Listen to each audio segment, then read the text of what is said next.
Bienvenidos a nuestro hermoso podcast Generaciones, aquí acompañándole una vez más, ¿cierto? En este podcast número 5 ya, 5 con ustedes. Aquí nuevamente me presento, Ani, mi hija, Paz y mi madre, Ana. Aquí junto a ustedes nuevamente, ¿cierto? Estamos aquí y Paz nos va a hacer un resumen más o menos de lo que se viene el día de hoy. Ya, Paz. Ya de hoy vamos a hablar de Jacob, de la promesa, creo, de Jacob, Ana, Ruth y José, que es Dios. ¿Cierto? Ujú. Son lo que hemos hablado en todo este tiempo de cada uno de estos temas, pero hoy lo vamos a titular así como las promesas que hay en todo esto. O sea, si podemos ver la conexión que vamos a encontrar entre todas estas personas. Por ejemplo, Jacob, que hablábamos que Jacob es un Dios de generación, ¿cierto? Con él se cumple la promesa que se le había hecho a su abuelo, a Abraham, luego a su padre que fue Isaac, y también se cumplió en la vida de Jacob. Dios de generaciones, ¿cierto? De generaciones, sí. Y aquí estábamos, bueno, acá está la palabra avala lo que nosotros estamos hablando, ¿cierto? Y con qué mejor que compararla con esto. Y dice que el Señor le ha hablado a Jacob y le dice, y será tu simiente como el polvo de la tierra, y te extenderás al occidente y al oriente y al norte y al sur, y todas las familias de la tierra serán benditas en ti y en tu simiente. Si analizamos esta palabra, es la misma promesa que el Señor le hizo a Abraham, su abuelo. Porque con esto nosotros podemos testificar que Dios es un Dios de generaciones. La promesa que hay en mí está también en mi hija, va hacia mi nieta y los hijos de mis nietos, si el Señor no viene antes. Entonces sí, Dios es un Dios que promete, Dios es un Dios de promesa. El Señor le hizo una promesa a Jacob y Jacob también le hizo una promesa al Señor. Jacob le dijo al Señor, si tú vas conmigo, ¿cierto? Porque aquí en la palabra dice que Jacob le dice que si el Señor va con él, que lo cuida, si le da alimento, si él lo cuida a tal punto que su hermano no lo mate y lo acompaña, que el Señor va a ser su Dios. Y Jacob le hace esa promesa y levanta un altar con piedra anunciando esa promesa, dejándola ahí como testimonio de que Dios es un Dios de promesa. Le prometió y que él también puede hacer promesa al Señor. Así es, y también quien hizo una promesa, ¿cierto?, al Señor cuando él cumplió fue Ana. Cuando contábamos la historia de cuando Ana le dice al Señor que si le da este hijo, ella se lo va a dar, Sí. lo va a ofrendar al Señor, lo va a dejar ahí. Y cuando Dios cumple, ¿cierto?, la promesa, ella también le toca cumplir su promesa cuando hace el destete de este bebé y lo entrega. Y se lo entrega ahí a la casa del Señor, ¿cierto? Va y le entrega a su hijo Samuel, un hijo amado, ¿cierto? Pero después de ese cumplimiento de parte de ella, porque ella cumple esa promesa, también viene cumplimiento hacia ella, donde el Señor después le retribuye con 5 hijos más, porque dice que Dios siempre multiplica, incluso siempre va a dar más de lo que nosotros estamos dando. Ella dio un hijo y ella obtuvo 5 hijos. Lo mismo Jacob hizo una promesa y la promesa se agrandó, ¿cierto? Al igual como Abraham cuando hablaba decía, o sea, cuenta las estrellas y si no puedes contarles el número de tu descendencia, cuenta la arena también, dice, Claro. y la tierra. Entonces, él multiplica aún más. Cuando alguno hace una promesa, un pacto con el Señor, uno debe cumplirlo porque después el Señor también nos va a traer algo a nosotros. No se olvida de nosotros, Él no es deudor de nadie. El Señor cumple la promesa. Y también quien hizo una promesa, no sé si recuerdas que Ruth, A Noemí también le dijo. ¿qué Le dijo, promesa le hizo? tu pueblo será mi pueblo y tu Dios será mi Dios. Y el Señor tomó esa declaración, esa promesa que hizo Ruth hacia su suegra amada, y mire cómo cambió el destino totalmente de Ruth, el destino de una generación pagana que no sabía de Dios, que no venía de enseñanza de Dios ni de un pueblo escogido. Y al hacer ella esa declaración, esa promesa a su suegra, entra en el nuevo pacto del Señor, en un pacto de que el Señor iba también la salvación a los gentiles, que sus promesas también podían llegar hacia ellos. Exacto, o sea, importante, que fuerte es el saber de las promesas del Señor, de las promesas que Él tiene para nosotros y cuando nosotros también hacemos una promesa con Él. Sí. Y también en todas estas historias fuimos aprendiendo sobre el amor, ¿cierto? La fidelidad. Si nos continuamos con Ruth, de esa fidelidad que aprendimos entre ellas, porque fue una fidelidad mutua, fue un amor mutuo entre suegra y nuera. o madre e hija, porque al Madre. final eso es lo que ellas eran, madre e hija. Esa fidelidad que tuvieron la una con la otra, que no se dejaron, se acompañaron en todo momento, sin saber incluso lo que les deparaba el futuro. Se acompañaron juntas, estuvieron juntas. Ruth trabajó por su suegra. O sea, ahí aprendimos la importancia de la fidelidad y el amor que se tuvieron ellas. Y asimismo, ¿cierto? Esa fidelidad que tuvo Ana al guardar ahí la promesa con el Señor y tener esa oración tan efectiva. Sí. Una oración poderosa, fue una oración que fue, dice que, remarca que fue en silencio, porque ella solamente dice que el profeta que estaba ahí veía sus labios que no movían. Claro. Pero a veces creemos que el gritar y todo es según las circunstancias. Y el sacerdote que estaba ahí la tomó por borracha. Exacto, él pensó que era una mujer que estaba ahí borracha porque él no escuchaba. Él no escuchaba, pero Dios sí estaba escuchando. Sí. Y a veces creemos que el gritar como que tiene que escucharnos todo el mundo, así, sí, mira, ella es la que ora, ella es la que, mira, ora fervientemente. Si hay uno que es el que tiene que escucharnos, y es el Señor, solo Él. De hecho dice, entrar a tu habitación, cerrar la puerta. Por algo nos habla sobre eso, sobre el lugar íntimo, a orar al Señor y contar lo que nosotros tenemos en nuestro corazón. En ese lugar secreto, poder hablar con Él y expresar lo que hay. El dolor y todo, porque Ana estaba afligida. Sí. No, y también recalcar, bueno, acá se pueden recalcar también dos cosas. Que dentro de la oración hay diferentes tipos de oración. Cuando estudiamos a Ana hace un tiempo atrás, podríamos recalcar que hay diferentes formas de orar. Hay la oración que es como ferviente, con la voz muy alta. Hay, no sé, oración espiritual con guerra espiritual. Pero también está la oración del quebrantamiento del corazón. Ahora, en ese tiempo en el templo se usaba que la gente oraba en voz alta, recitaba incluso los salmos, recitaba diferentes cánticos. Entonces era inusual que alguien solamente moviera sus labios y llorara. Por eso el sacerdote pensó que ella estaba ebria. Y era porque ella ya no, era tanto su dolor que no podía hablar. Y muchas veces nosotros nos vamos a encontrar a lo mejor tan adoloridos que ni siquiera vamos a poder hablar.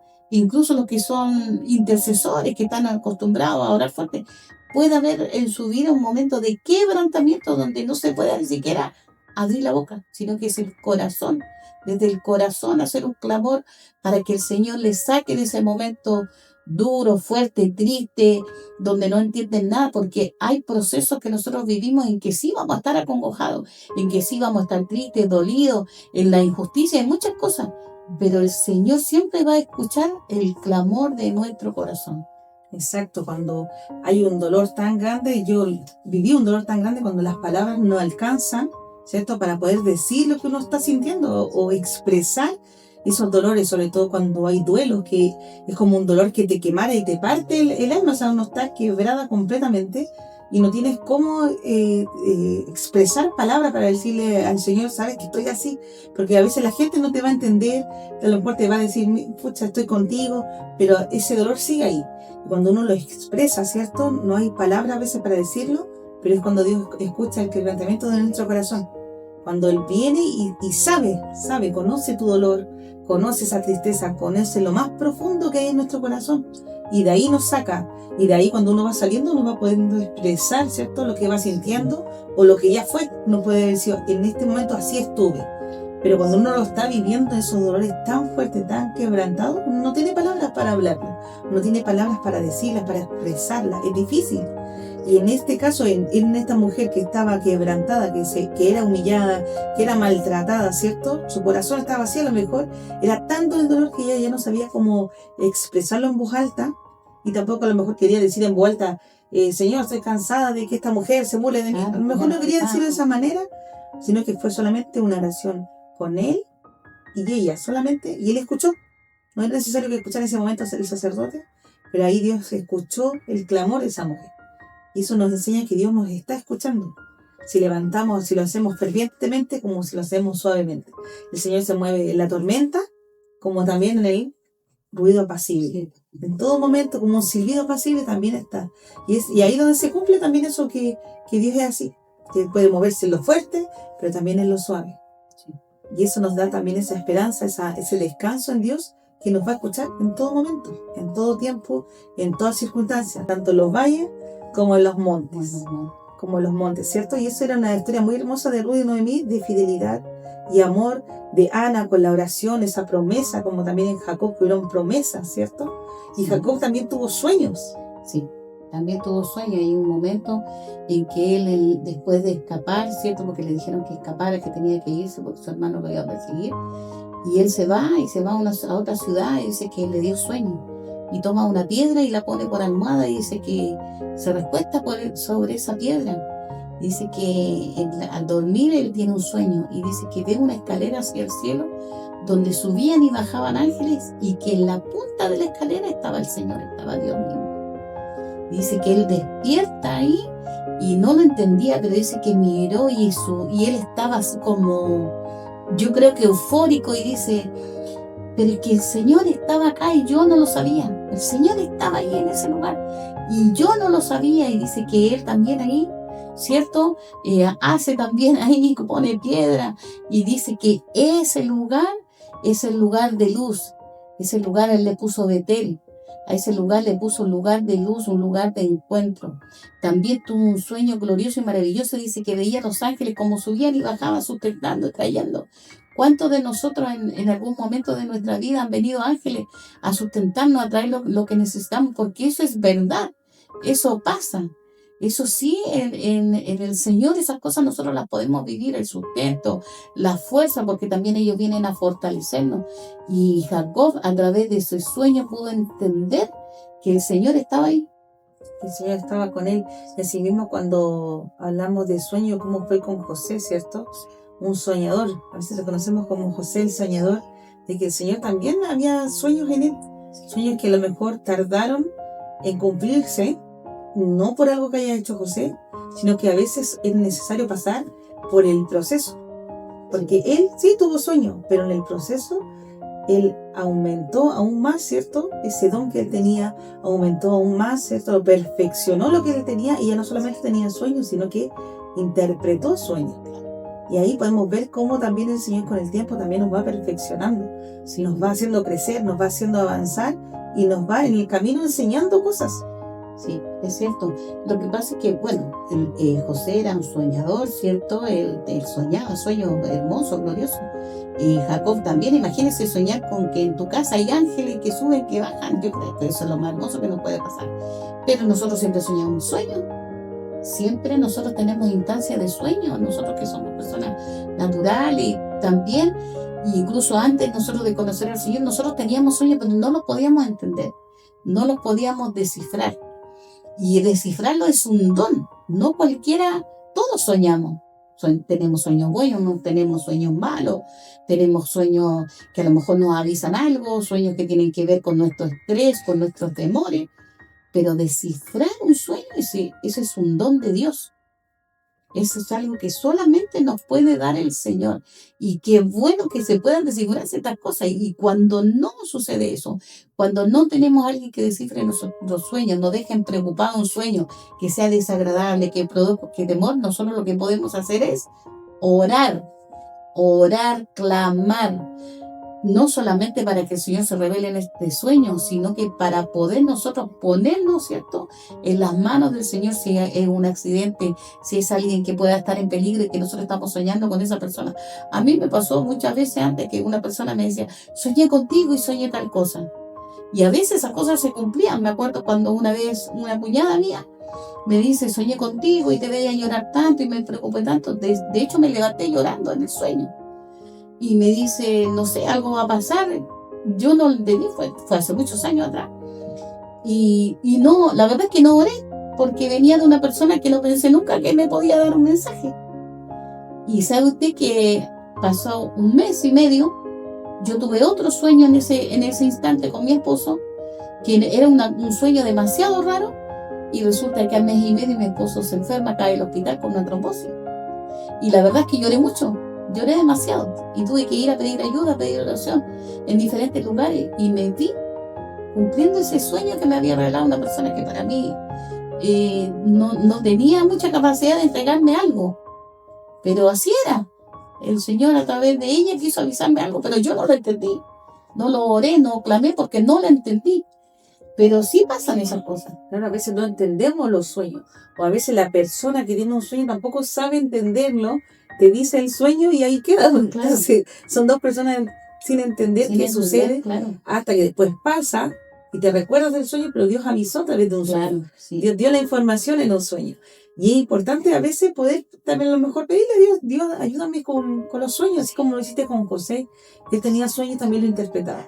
Uno puede pedir esas cosas. Sí, mire, lo que yo hago ahora, que aunque sea un sueño tonto, por decirlo, no encuentro otra palabra, o un sueño insignificante, yo oro. Lo que sea, si es algo así que me asuste o me preocupe, con mayor razón oro. Pero si es algo así nomás, también oro, porque aprendí que a veces Dios te puede mostrar a través de algo que te muestra en ti en sueño a otra persona, y uno debería tomarlo porque a veces son avisos del Señor y el Señor ocupa lo que Él quiere. Puede ocupar lo que está limpio, lo que está medio sucio, el don no se pierde, porque hay gente que tiene dones y que fluye en los dones, y eso no se pierde. Entonces siempre orarlo, si son cosas que te preocupen, si son cosas que te dejan allí, que no puedes dormir y que te da vuelta una hora. Ora, no te quedes inquieto, sino que ora, pon ese sueño en las manos del Señor, si son de Él, si no son de Él, que puede evitar cualquier problema, cualquier dificultad, y vas a ver que te vas a sentir más tranquilo. Pero nunca dejes un sueño así como en el aire, porque a los que estamos en el Señor siempre busca la forma de avisarnos. Exacto, y si podemos como mezclar, ¿cierto?, la historia de Jacob, Ana, Ruth y José, podemos ver cómo cada uno de ellos alcanzaron igual lugares grandes, a través ya sea de la promesa o de ellos mismos, porque por ejemplo Jacob, su descendencia fue grande. Él es muy reconocido en la Biblia, ¿cierto?, la historia de Jacob, que tiene muchas cosas, pero en el caso de Ana, ¿cierto?, si son muy poquitas páginas que habla de Ana, y Ana uno la puede encontrar en el libro de Samuel, y Samuel era su hijo. O sea, está el libro de su hijo, aquel que cambió también la historia, que cuando el otro sacerdote, ¿cierto?, los hijos de Elí ya no estaban haciendo lo bueno, vino Dios y se provió de este hijo, que fue el sacerdote que ungió reyes, como lo hablábamos en el otro podcast, ungió reyes, o sea, un sacerdote muy, muy importante. Luego también tenemos la historia de Ruth, ¿cierto?, y a Ruth, una mujer extranjera, cómo Dios también le cambió el destino, el linaje, la descendencia, poniendo después que este mismo hombre, ¿cierto?, que unge después Samuel, iba a ser, ¿cierto?, nieto del hijo de Ruth, o sea, era de la descendencia de ella, y era la bisabuela, por así decirlo. Imagínense, o sea, él hace, ¿cierto?, ahí une la historia de Ruth con Ana. Sí. La une, o sea, años después. Sí. Y también tenemos la historia de José, que partió, ¿cierto?, siendo el más pequeño, el despreciado, a lo mejor con tanto celo contra él, y después ser uno de los hombres más importantes en Egipto, que después hace que el pueblo de Israel viva en Egipto. Ahí se hace el pueblo de Israel, porque Israel era ¿quién? Jacob, o sea, volvemos a la historia nuevamente hacia atrás de lo que estábamos nombrando, porque cuando Dios le cambia el nombre a Jacob, le llama Israel. Y ese fue el pueblo que después habitó, porque José, ¿de quién era hijo? De Jacob. O sea, cómo se unen las historias que fuimos contando en los podcasts anteriores y se terminan uniéndose unas con otras y el propósito, porque así como José fue el que abrió la puerta, ¿cierto?, para que el pueblo después viviera en Egipto, creciera en abundancia, y más a futuro, ¿de quién vamos a conocer después? ¿De quién? Moisés. De Moisés, ¿cierto? ¿Y qué es lo que hace Moisés con el pueblo? Moisés libera al pueblo porque lo tenían en esclavitud. O sea, después conocemos a aquel que fue ocupado como libertador del pueblo de Israel. Pero todo partió desde José, que entró primero, donde fueron multiplicados, fueron fructificados, porque ellos decían que tenían mucho después. Por eso después en el futuro se asustan, ¿cierto?, los egipcios, porque Moisés y su hermano. Exacto, después se multiplicaban tanto que ellos se asustaron. Pero era porque estaba dentro de la promesa, de la multiplicación de la generación de Abraham, de Isaac, de Jacob, que van a ser multitudes. Sí, pues y el Señor los sacó de un lugar donde podían morir de hambre, los llevó a un lugar donde había alimento, los tuvo muchísimos años allí, y después los libera. O sea, el Señor siempre se va a hacer cargo, siempre, nunca nos va a abandonar.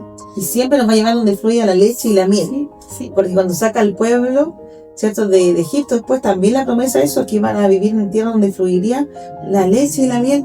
Y cuando ellos salieron, ¿cierto? Los hermanos de José salieron porque había hambruna alrededor. ¿Y qué hizo Dios? Preparó el terreno. ¿A través de quién? De José. Que a través de la interpretación de ese sueño de decir, ¿sabes qué? Guardemos alimentos para los pueblos que van a venir con hambre y nosotros vamos a tener. O sea, no era para Faraón, era para el mismo pueblo, o sea, era para sus hijos. Ellos fueron los que recibieron esa visión, fue enviada. El que la entendió fue José, la entendió, preparó el camino, ¿cierto? Vino el pueblo pasando hambre, llegó a ese lugar y más encima después se quedó en ese lugar. Sí. O sea, no les faltó en todo ese tiempo. Sí. Y vivió bien. Vivieron años ahí hasta que ya, como contamos, después murió ese faraón. Y ahí donde también muchas veces pasa que uno hace pacto, ¿cierto? En lo terrenal. Porque ya entendemos que lo del Señor es de generación en generación. Pero cuando hacemos pacto en lo terrenal, ¿cierto? En este caso fue con ese faraón. Con ese faraón. Faraón muere y llega otro faraón que ya no son las mismas promesas y otra generación. Y la generación también va cambiando. Sí. Así como pasó con el pueblo de Israel, que una generación fue la que salió, pero la que llegó a la tierra prometida ya era otra. Ya se había cambiado. Sí. Todos los que habían salido desde allá y eran nuevos. Sí. Eran distintas personas. ¿Por qué? Porque pasaron 40 años en el desierto. Y también, ahí también se renovó el pacto también con esas personas. Y muchas veces el Señor es un Dios de pacto y va renovando los pactos. Y por eso también sabemos de que a veces lo que una generación permite, la siguiente, ¿qué sucede con la siguiente? Lo abusa. Por eso hoy en día tenemos esta generación que estamos como al límite. A lo mejor desde mi generación hacia atrás fue criada un poco más dura y queremos criar un poco más liviano, pero a veces se pierde el límite entre lo que debiese ser, ¿cierto? Desde el extremo de la dureza con el extremo de la liviandad. Y hay poca autoridad, poco respeto. Ahora vemos en los colegios que no hay cero respeto a los profesores, a todo. Sí. Cuando antes, al menos en mi tiempo, no era así. Y en mi tiempo era peor también. Claro, entonces aquí podemos ver que en los tiempos ya eran peor. En los míos también eran duros, pero ya en los tiempos de paz da lo mismo. O sea, el alumno tiene la razón y no importa nada el respeto. Entonces, al menos en mi caso mis profesores son buena onda. Claro, y hay niños que quieren a sus profesores y otros que no. Y hay colegio y hoy en día tenemos este problema de que la gente quiere en un tipo de colegio, no lo aceptan a todo. ¿Pero y por qué? Porque saben que en otros colegios no hay respeto, no hay autoridad. Sí. Se ha perdido eso. Y en muchos colegios que se ha perdido tanto eso que la gente no quiere estar ahí. No quiere que sus hijos aprendan ahí. Como el mundo al revés. Exacto, es como un mundo al revés donde ahora hay que hacerle caso al apoderado y hay golpe y vemos la violencia extrema que hay. Pero es por eso, porque a veces los recambios de generación también fluye este tipo de cosas. Que la gente también cambia y se olvida de las promesas pasadas o se olvida de la educación anterior o el respeto de una embarazada, de ceder un asiento a un anciano o una embarazada, no cuesta nada. Pero ahora no. Se entiende que están todos cansados y hay tan poca empatía en eso. Incluso hay mujeres que como que obligan al estudiante como, oye, ya dame el asiento. Pero por último, tampoco hay un respeto hacia la otra persona.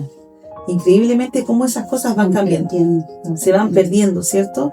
Y la historia de ellos también, de José, cuando habla de que Faraón le pone un anillo, ¿cierto? Y que el anillo también nos indica como autoridad, sí, pero también nos recuerda que somos hijos. Y hay una historia que hablaba sobre que ponían un anillo, ¿no sé si te acuerdas, Paz? Sí. ¿Sobre quién? Creo que hay... ¿Te acuerdas que era el hijo? Era sobre el hijo. Ay, sí me acuerdo, pero el que pródigo. Dormía con los cerdos, pero se me olvidó el nombre, sí.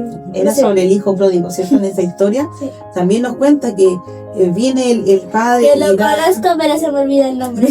Viene el padre, ¿cierto? Y repartió las riquezas a sus dos hijos. Uno quedó, el otro se fue, la malgastó, ¿cierto, Paz? Sí. ¿Y dormía con quién? Con los cerdos, con se los comía chuchos. la comida de la comida de los cerdos. Y después cuando volvió, el papá hizo una fiesta, le cambió las ropas y le puso un anillo en la mano. Exacto, o sea, también como lo que le pasó a José, ¿cierto? Cuando salió de la cárcel, se le cambió su ropa antes de presentarse al faraón. Aquí también a este hijo, pero dice que él corrió a los brazos del hijo y lo abrazó, no importa el olor que traía, no importaba nada. Después hizo una tremenda fiesta porque él decía que aquel que se había perdido el- había vuelto, Ajá. ¿cierto? Y el otro hermano estaba como, oye papá, ¿por qué hacen la fiesta si de él, si se fue, malgastó su dinero? En cambio yo estaba acá ayudándome, que Sí. no sé qué cosa. Exacto, y ahí nos podemos volver a acordarnos de José. ¿Qué pasó Ajá. con el hermano? Porque O le como tenía Penina, celos. o como Penina, que en vez de disfrutar lo que tenía, vino el celo, vino la envidia, y él le dijo, pero si tú tienes todo acá, pero él no, él quería agradecer a su padre, pero no ocupó nada. Entonces, ¿qué vino esto? Que se malgastó, sí, se malgastó todo, pero también tuvo que arrepentirse después y volver arrepentido donde el papá, de ver que él estaba comiendo comida de los cerdos cuando él sabía que los sirvientes de su padre comían mucho mejor que él, porque también ahí lo deja como que era un buen hombre, un buen sirviente, un buen jefe. Ujú. Y él vuelve y ahí le pone anillo en el dedo, dice, donde le vuelve a recordar que es hijo, de donde él perteneció. Lo que pasa es que donde también ahí lo que él tenía, a lo mejor un hijo que tenía todo, pero era rebelde. No estaba conforme, porque por algo pidió su herencia para ir a malgastarla, porque no estaba conforme. Tenía todo, tenía a su padre y todo, pero cuando él volvió, él realmente recuperó al hijo agradecido, al hijo que reconocía, al hijo que iba a estar en obediencia y en muchas cosas que ya no estaban en él. O sea, todo ese proceso que vivió su hijo de dormir a lo mejor por ahí en la calle, de no tener comida, de no tener ropa. El anillo es un estatus. No todas las personas tenían anillo en ese tiempo. Eso era un estatus, también tenía que ver con poder, tenía que ver con herencia, tenía que ver con un nivel económico. Y él lo perdió todo cuando se fue. Pero cuando él volvió arrepentido, cambiado por un proceso de sufrimiento, él recuperó todo. Claro, recuperó todo y recuperó a su padre, ¿cierto? Y reconoció que con su padre él estaba bien. Con su papá él tenía comida, tenía vestimenta, tenía un calorcito, ¿cierto?, en su casa, no pasaba frío, tenía anillo en su dedo. Y muchas veces lo que nos pasa cuando nos alejamos de Dios, nos alejamos de nuestro Padre, tenemos todo con Él y nos alejamos y empezamos a pasar estas dificultades.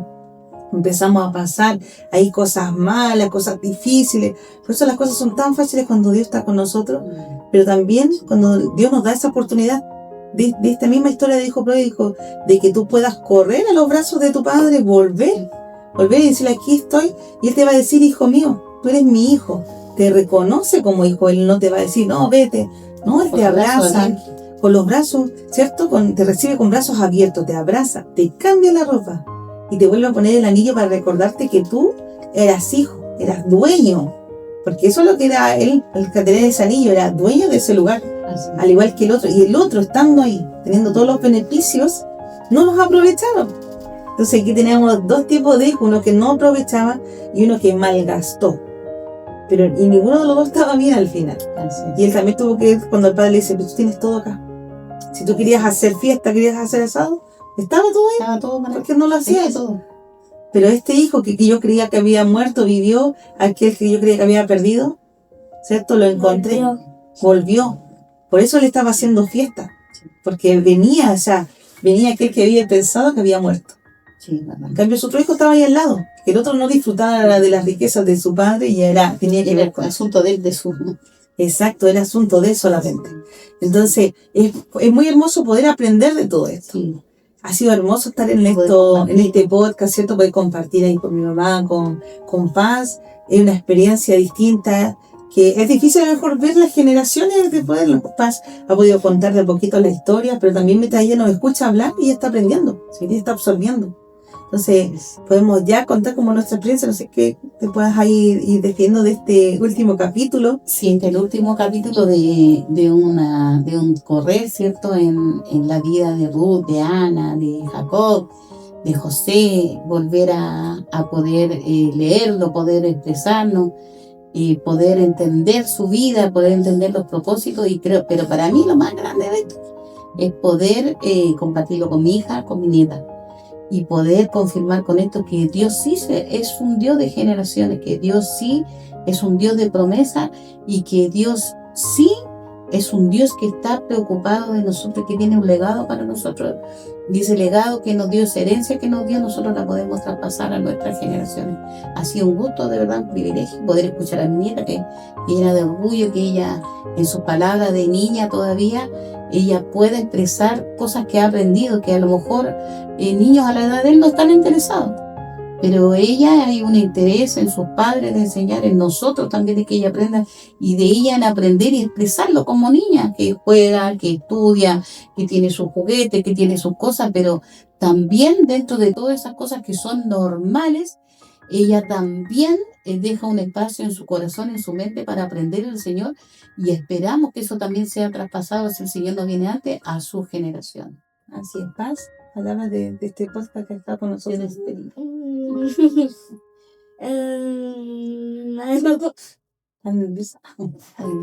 Pero ella sí, despídase de la gente. Chao. Así es, nos estamos despidiendo de este podcast, ¿cierto? Hermoso. Yo siempre la nombraba Paz en Unidas, hablamos de Paz y de Mateo, bueno, ahora ya conocieron a Paz. Y este no es el último podcast de generación, o sea, en esta cápsula de La 5. primera temporada, sí. Exacto, eso es lo que nos hace Paz. La primera temporada de Generaciones. Exacto, esta es la primera temporada de Generaciones, así como lo hicimos con Unidos, porque estos proyectos el Señor lo ha puesto en el corazón. Primero nacen en el corazón de Él, como digo yo, y después en el corazón. En el otro podcast. Exacto, no se adelante.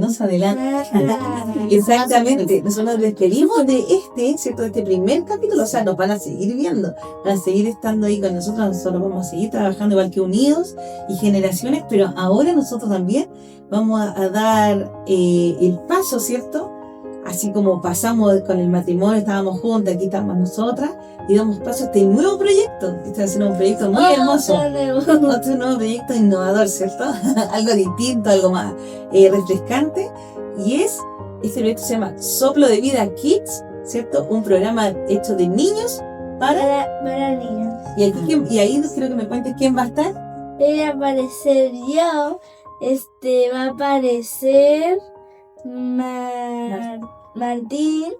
Van a estar ellos conduciendo, ¿cierto? Y nosotros nomás. Este nuevo podcast, ¿cierto?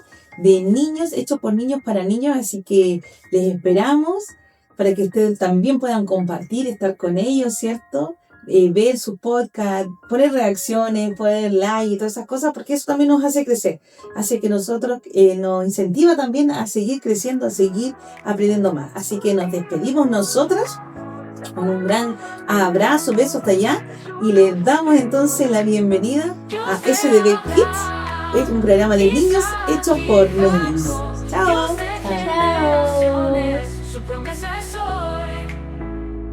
De la abuela a la hija, a la nieta el legado, un Dios fiel que nos guía a cada paso marcado. De ayer